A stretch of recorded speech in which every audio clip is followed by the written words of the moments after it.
Hello everybody out there, Chris and Mike here, and welcome back to another Dark Avenger Comic Book review. Huge apologies, guys. I know this is coming at you really late. This is coming at you on Thursday. We're shooting this on Wednesday. We've already made our pre-order for next week. Our comics for this week were shipped today. Unfortunately, this past weekend was super busy, and we didn't get a chance to read, and I finally caught up on all my reading right before the live show last night. I did have a couple more books I had to read through before this review. I've now read through all my books, so now we're going to be giving you the review. We're starting with DC this week, and we are talking about the books that came out of DC Comics the week of August 6th. First week of August, 2014. We are now in the second of our two-month summer. Next month is going to be the gigantic DC Comic 5 Year Later run, and hopefully we'll get all the 3D covers. We're aiming to get every single one. Hopefully things go well and we're not worrying about allocation again, but I don't think we'll have that problem, so let's hope we don't have that problem. But that's a month away. Let's focus on the stuff right now.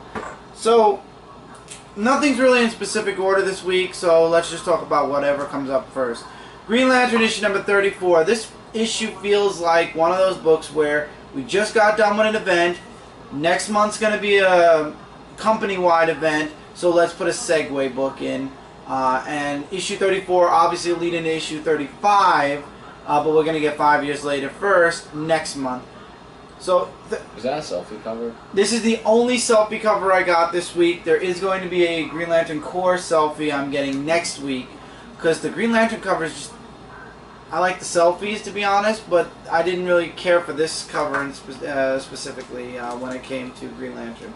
So really, it's more of an epilogue to what happened in the previous story arc, where Hal Jordan and the Green Lanterns are trying to, take back everything that they lost during the Durland fight.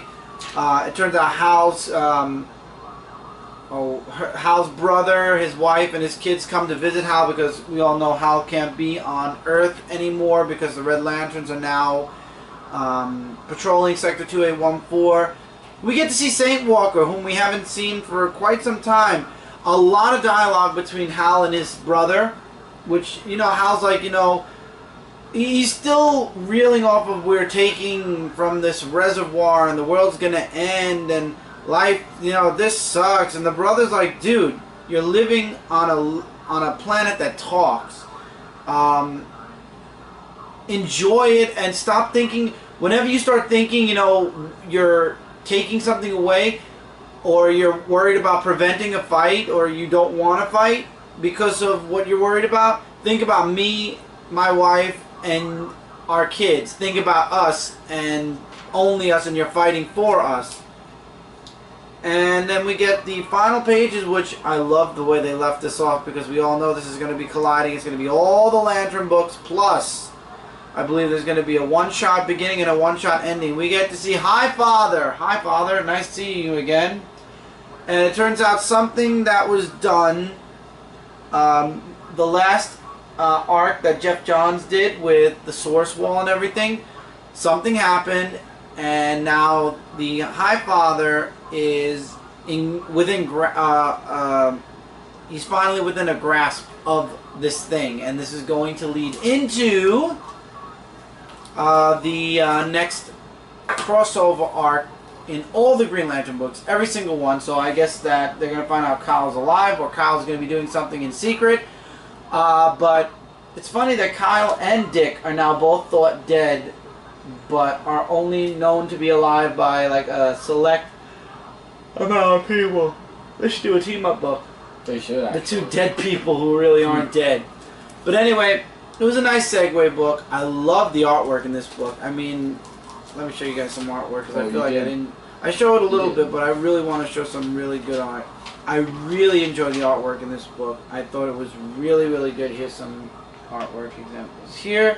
By the way, Batman Assault on Arkham is out next week, I believe, on Tuesday. Or actually, no, I'm sorry, this week on Tuesday. I'm sorry, I'm a week behind now. So if you guys didn't check that out, I would highly recommend you guys check that out. I'm going to try to find some nice... Some more artwork. I really like the artwork in this book, and hopefully We'll see more of that in future issues to come. It's a segue issue. I enjoyed it though, and I'm looking forward to what's coming next. I just don't know if I'm going to be getting the Green Lantern New Guardians. Alright, Trinity of Sin, The Phantom Stranger, issue number 22.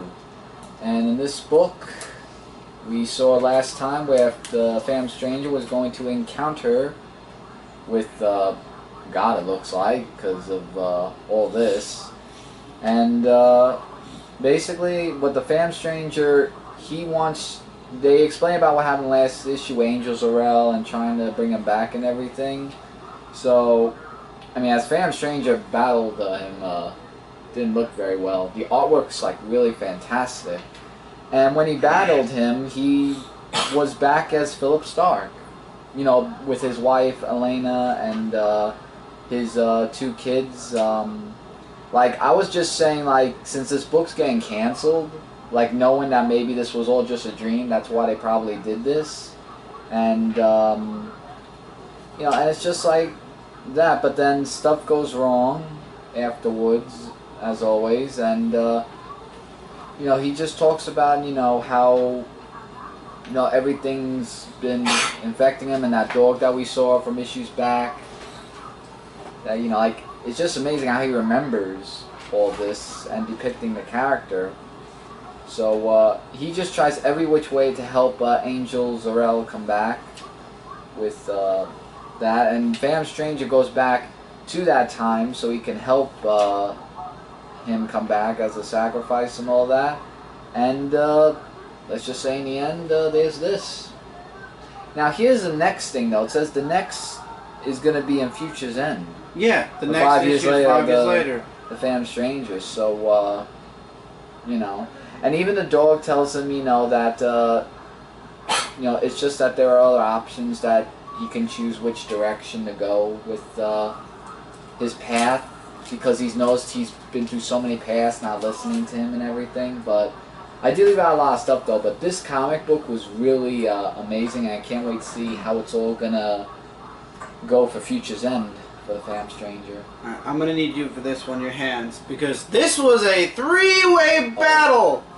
Superman, Wonder Woman, Annual number 1, which is actually Super Doom Chapter 3 for Doom. Action Comics Annual, issue number 3, Chapter 4 of Super Doom. And then finally, Action Comics itself, issue 34, Last Sun, Chapter 1. So we still have the Superman Wonder Woman part, and then it all concludes in a one-shot. So each chapter has 3,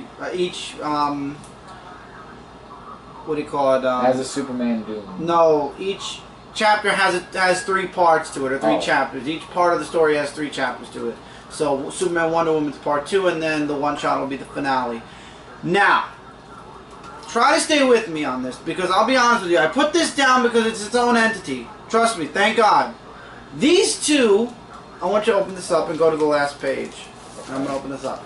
Both of these books end at this point. Oh, what the hell? Yes. Both of the books end here. Okay?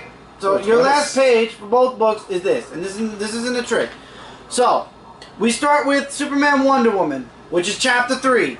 And Superman is now back on Earth. And he's fighting against Cyborg Superman. And Cyborg Superman was just, you know, distracting him long enough so that the Brainiac drones could make it to Earth. Superman flies back to Earth. He gives in, and because of the kryptonite in the air, it weakens Superman and it powers Doomsday. So he's now more Doomsday than Superman, and he's just going on a gigantic, you know, rampage. And we got Batman at the fortress trying to get rid of the kryptonite. You got that internal struggle with Clark versus Doomsday, which is really cool, by the way. But that's about the only thing. Then you got Wonder Woman fighting Super Doom, because basically Doomsday has most of the control. We get, oh my God, Steel admitting to Lana that he loves her. Yes, because he says, Lana, I have something to tell you. She's like, what? And he's like, I'll tell you when I get back. I'm like, great, here we go. Oh, God. So then, long story short, and the only reason why I'm spoiling this is because it's retardedly brought through 3 books.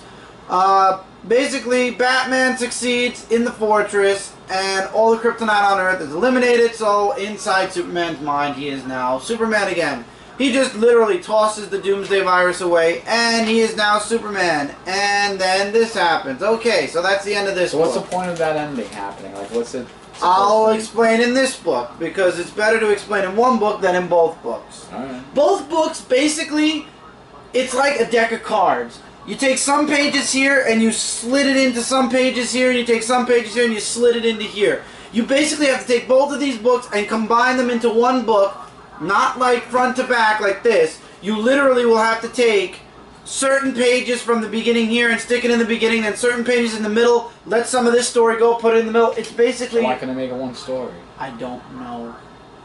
They divided it. So in this book, it focuses on Lois, which we didn't see in this annual at all, but apparently, before Superman was cured, he fought Lois. But we didn't see it in this book, we're seeing it in this book. So, I don't know when that happened. That probably happened while we were focused on Steel. So anyway, Lois is inside of her body and she can't do anything because Brainiac has control of her. All of a sudden, out of nowhere, I don't know how because they didn't explain it in the other annual, but Superman, as Doomsday, we find out what Batman did in the fortress, and it involved the Phantom King. If you're interested, you can read that. So much dialogue, so much. So, before Superman confronts Lois, Martian Manhunter tries to calm him down. Baka comes back, which I thought was really cool. But Superman can't keep the Doomsday virus at bay. He turns into a monster, but Baka says he won't leave his side. He believes in Superman. Superman ends up confronting Lois, and somehow she reaches out with her psychic powers, and they're both within each other's mind for a couple of seconds. And then as Doomsday, Superman somehow saves Lois and frees her from Brainiac's control, but she still has her psychic powers. But now Superman's still not cured because the kryptonite's still in the air. See what I said? You got to take some of the parts here and slit it in between. So then we go back to the fortress where Batman figures out how to get rid of all the kryptonite, and it's thanks to Harrow. And the kryptonite's gone, and now Superman's normal again. So he just kicked the Doomsday virus. Is it still in him? They don't explain it. But then we find out that this whole time they're fighting against the Brainiac drones, right? You know, they have to bring it down to like 60% so Brainiac can't take over the world. They're succeeding. However, Brainiac shows up in the end in his big old spaceship. Okay. So that was Brainiac when you're saying. Yes. So both of these books, you have to take pages and you have to literally put it in between. They're happening at the same time. This is missing something that's happening here. This is missing something that's happening here. That was the wrong thing to do. Not to mention they're both annuals. It's very confusing also. And that too. Yeah, I could admit that. It's really confusing. You should have done one story here and one story here. Not take pieces and bits and everything and just say, hey, let's throw 2 annuals out. You have to read both or else you're not going to know. And then the whole question of how did Superman all of a sudden kick the Doomsday virus is beyond me. Just because the kryptonite's gone on Earth, Superman just confidence again. Thanks to Lois saying, I believe in you, Clark Kent. I believe in Superman. Okay. So now we're in Action Comics. Thank you, God. We're now in a cohesive part. Not something that's jumbled up into 2 annuals. And the ship is there. Brainiac is taking control of everybody on Earth. He's basically linking all their brains to his ship. And nobody knows what to do. Superman is kind of at a loss. He's trying to team up with Lois to figure out what to do. Everybody's at a loss. Nobody knows what to do. And then they all look to Superman. He's like, I have a plan. And apparently it has something to do with the Phantom Zone. So he goes to the sun, uses the sun to, you know, superpower himself. And he tries to power the Phantom Zone generator to take the Earth, from what I understood, into the Phantom Zone and protect it from Brainiac, but it backfires. Things go really, really bad, and somebody gets free at the end of this issue, and basically it references back to something that happened in Superman Batman with these two, with one of the characters on the last page, which I won't spoil it, just for the sheer fact that we're going to continue this story next week, because Superman Wonder Woman, the issue the next of the series is coming out. So we got the 2 annuals this week. We got Action Comics 34. Next week we're gonna get Superman, Wonder Woman. So, okay, so we infected Superman, and he just kicked it out of nowhere. Because I still can't understand how he completely kicked the Doomsday virus. Because maybe because he doesn't have any more self-doubt or whatever. But it's like, really? That's how you're gonna just write it off? The virus is still in him somewhere, but because he's super confident in himself or whatever, he overpowered Doomsday or he killed him in his mind. What? That doesn't make sense. So I guess the rest of Superman Doomed is going to focus on Brainiac. Hooray. Grayson issue number 2. I enjoyed this issue. Dick is still undercover trying to figure out what Spiral's doing to stop them through Batman. We get to see Batman a little bit here. And him and Helena, she doesn't go by Huntress, at least they don't call her Huntress, are sent off on a mission because Hood failed. They were looking to find this woman who has these powers. We also get a little bit more on, what was his name, Midnighter, who I knew I recognized, but I couldn't remember until he mentioned it here. He's part of Stormwatch, and he's trying to go up against Spiral, and he says if this kid gets in his way, it's going to get nasty. So Dick and Helena go off on their mission to find this person who has these powers, who actually ended up hurting Hood. And Dick thinks they're going in to arrest her, but what Helena wants to do is she wants to offer her a position at Spiral, and Dick doesn't like it, and he's trying to fight against, you know, there's a huge fight that breaks out before the offer's made, and then she makes the offer, and Dick's like, no, she's a murderer, we can't take her back, and in the end, Helena kind of knocks him out by using a word. I don't know how it does that, but they end up taking the woman back to Spiral, and they figure out another identity to another superhero, which is the Flash. Go figure. And then you have Batman talking to Nightwing again, and he's kind of still upset. He did mention, like, was everybody upset when they were at my funeral? And then he just kind of gives like a little bit of a, hey Bruce, remember when this happened kind of thing, and that's how the book ended. It was dropped by Dick, and I believe it too. Everybody's getting upset, Dick, this is going to be the new status quo for Dick Grayson. I don't think Dick Grayson's going to remain this way. I think that give it a year, maybe 2, once Dick Grayson takes down Spiral, we're going to get Nightwing back. In some shape or form, we're going to have Nightwing back again. Or they're going to find out that Dick's alive. Just like Kyle. It's inevitable that the world is going to find out that Kyle Rayner is alive. At least the Green Lantern Corps. It's inevitable that the Bat family and the rest of the DC Universe are going to find out that Dick Grayson is still alive. It's just a matter of when, not if. And this is my book of the week from DC Comics, Green Arrow, issue number 34, which not a lot of people actually were too keen on this comic book.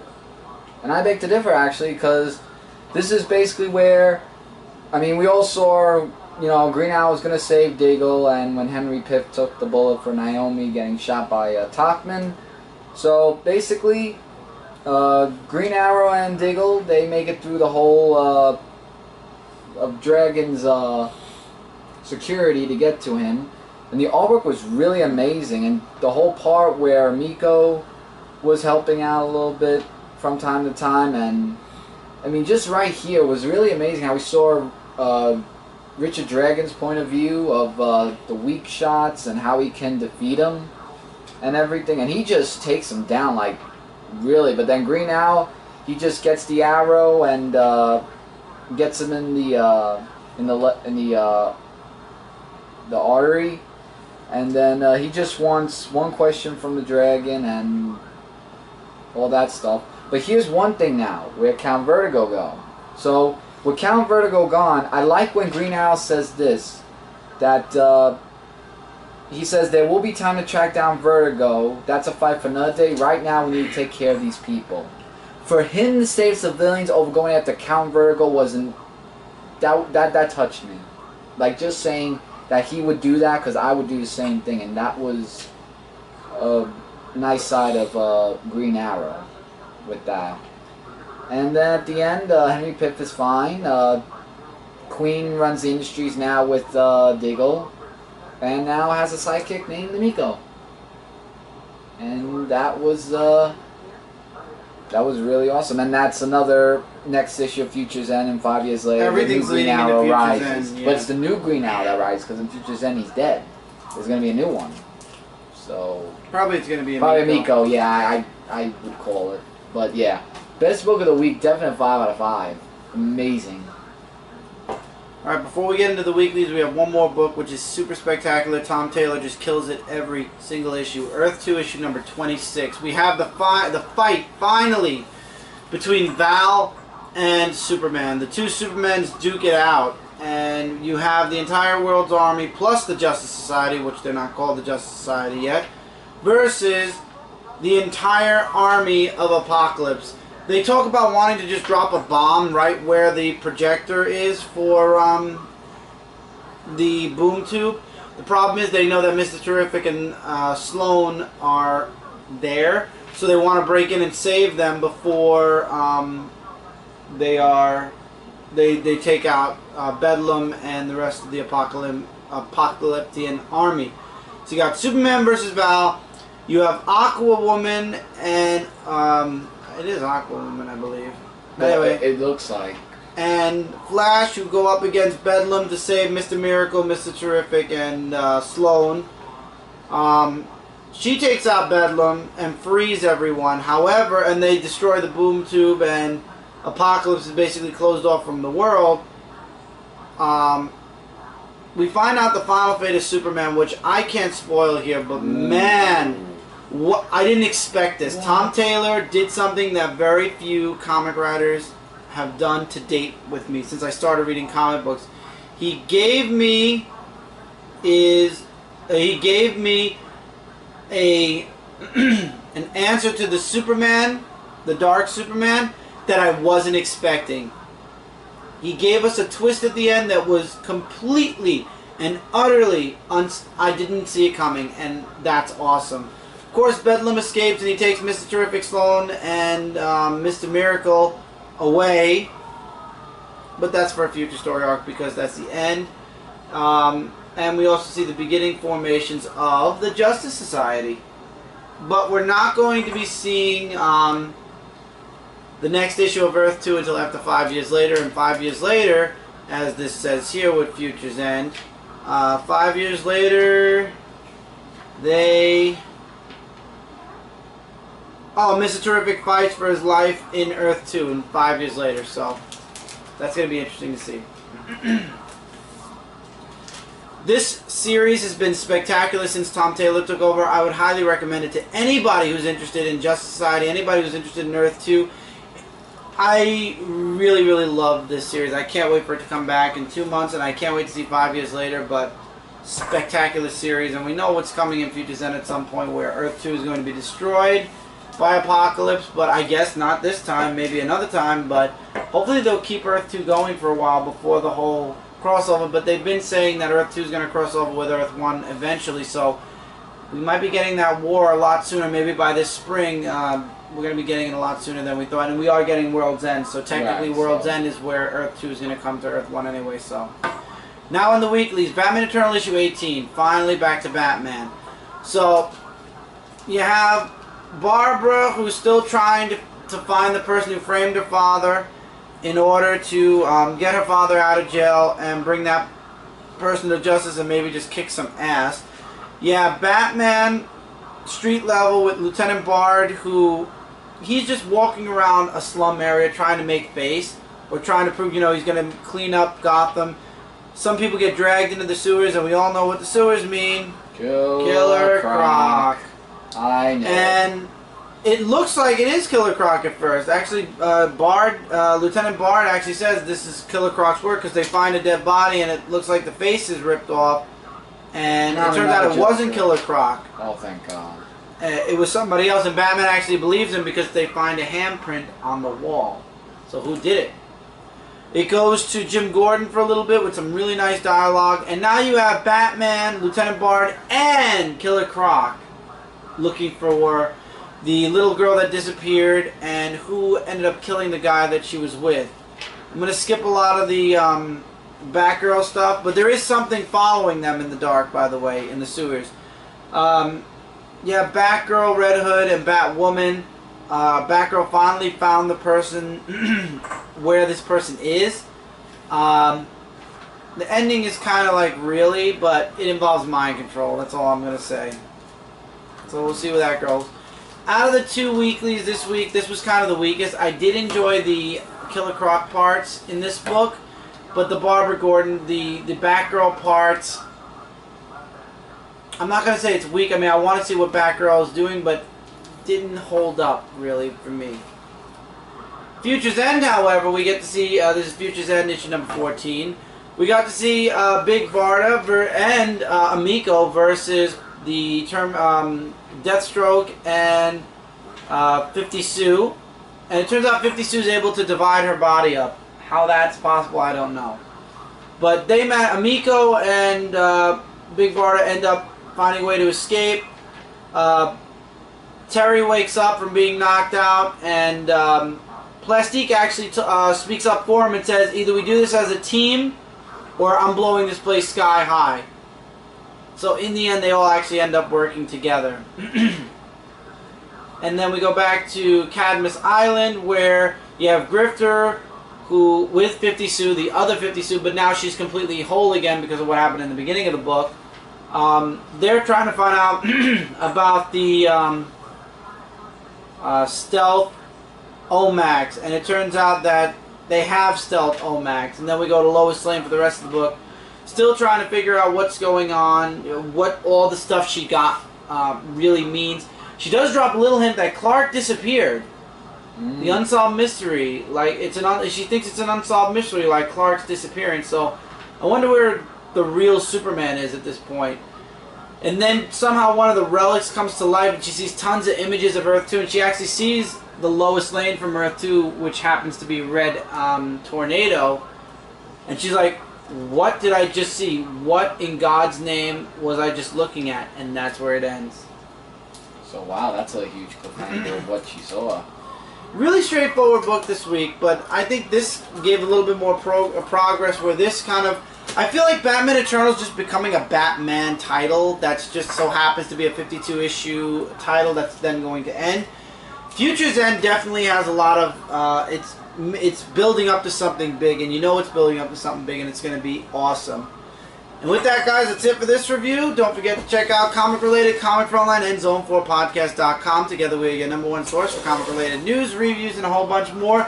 Guys, in the comments below, feel free to leave your thoughts, likes, dislikes, agree, disagree with anything we said here, recommendations, questions, and we will answer them all this Friday on the Weekly Comic Book Haul. So, until next time, everybody, take care, keep reading, keep collecting, and we will see you guys in the next review. Later, everybody.